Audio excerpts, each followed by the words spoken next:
L'Europe des 27, c'est 490 millions de citoyens, 8% de la population mondiale, 25% de la richesse mondiale. C'est aussi un grand espace de paix, de liberté, de démocratie. Cette aventure extraordinaire, il faut la poursuivre pour éviter les délocalisations, pour plus de solidarité et puis pour peser sur les défis du monde. Pour cela, nous avons besoin d'abord d'une constitution forte. Nous avons besoin de poursuivre l'aventure avec les pays qui le souhaitent, d'avoir des institutions démocratiques au service des gens.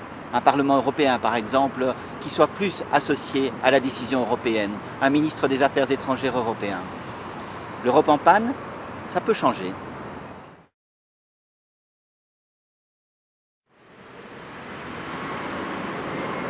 L'Europe des 27, c'est 490 millions d'habitants, 8% de la population mondiale. C'est aussi 25% de la richesse mondiale. Mais c'est surtout un grand espace de liberté, de paix, de démocratie. Cette aventure extraordinaire, il faut la poursuivre. Parce que nous voulons éviter les délocalisations, pour plus de solidarité aussi, et puis pour peser sur les défis du monde. Pour cela, nous avons besoin d'une constitution forte. Nous avons besoin également de poursuivre l'aventure avec les pays qui le souhaitent. Nous devons également avoir des institutions plus démocratiques, un Parlement européen qui soit véritablement au service des gens, qui soit plus associé également aux décisions européennes, et puis un ministre des Affaires étrangères européen également. L'Europe en panne, ça peut changer.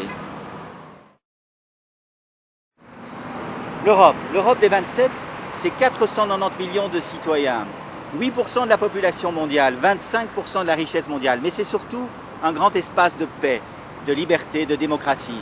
Cette aventure extraordinaire, il faut la poursuivre pour éviter les délocalisations, pour plus de solidarité et puis pour peser sur les défis du monde.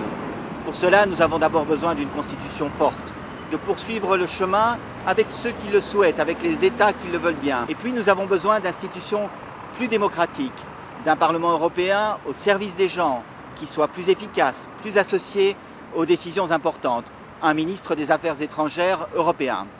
L'Europe en panne, ça peut changer.